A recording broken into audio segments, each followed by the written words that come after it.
Welcome back to the Python tutorial series. I'm so glad you're here. This is the 52nd video in the series, and today we will go over linked lists. We will first go over how linked lists work, then we will write code for them. So let's get started. First, what's the difference for the set of data between a list and a linked list? For a list, all of your data is grouped together, versus in a linked list, they're in boxes, and you have a node, and you have a next node. In a list, you can go to any index almost automatically, versus in a linked list, you need to start at the beginning. The first node in the linked list is called a head, and that's where you start. Then, for example, 5 is head.next, and 7 is head.next.next.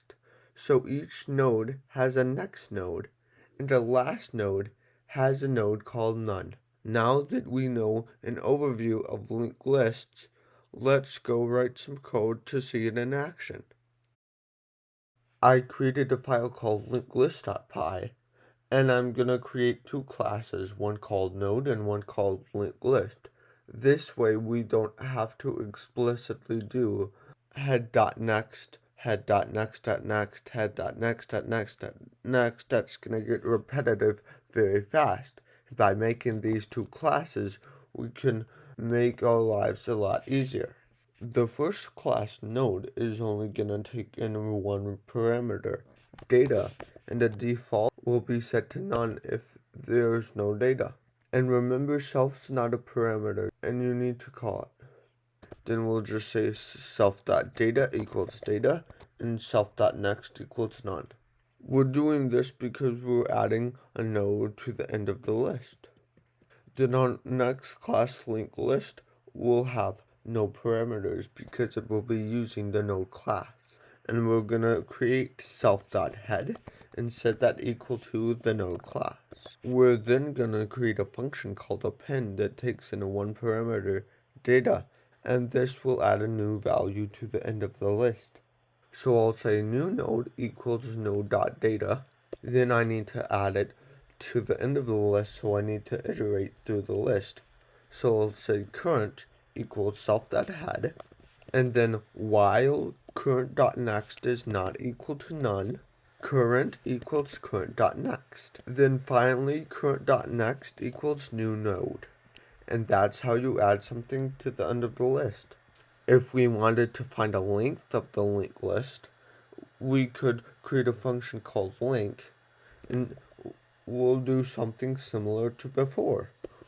We'll set current equal to self.head.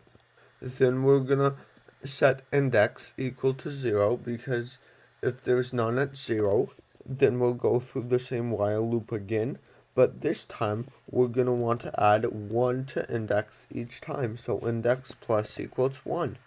And then finally we're gonna return the index. If we wanted to display all the elements in a linked list, we could do that by creating a function called display. Then, similar to before, we're going to add values to elements using a while loop. And then once we're finished with the while loop, we're going to want to print all the elements, and there you go. If we wanted to get an element, we could do that by passing in the index parameter. So if index is greater than or equal to self.length, or index is less than 0, we're going to print error out of range because this is invalid. Otherwise, we're going to iterate through the while loop. Then I'll say current node equals current node.next. Then if current index equals index, so this means it matches, we're going to return current node.data because that's the value. Otherwise, we'll iterate current index by 1.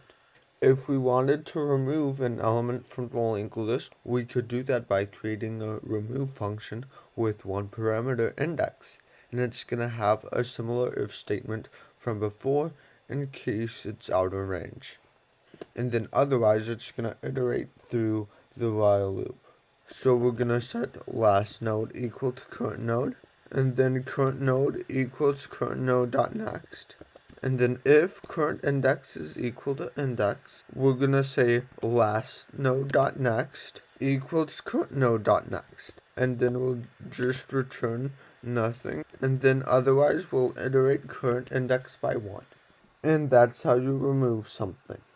And lastly, we're going to create a function called getItem. And all it's going to do is return self.getIndex. And that's how it works. So now that we have successfully defined everything, we're going to create a list. I'll just create a list called myList and set that equal to linked list. Then if I wanted to add some numbers to the linked list, I could do that by doing mylist.append1 and mylist.append2. And if I wanted to display it, I could do that by doing mylist.display. If I run this, it should display 1 and 2, and it does. If I wanted to remove something in the first index, I could do that by doing mylist.remove1. And remember, indexing starts at 0, so this is actually removing the 2 because that's in the first index. Then if I were to display this, it would just show 1. And when we run this, it works because it removed 2 and added 1. So that's an overview of linked list.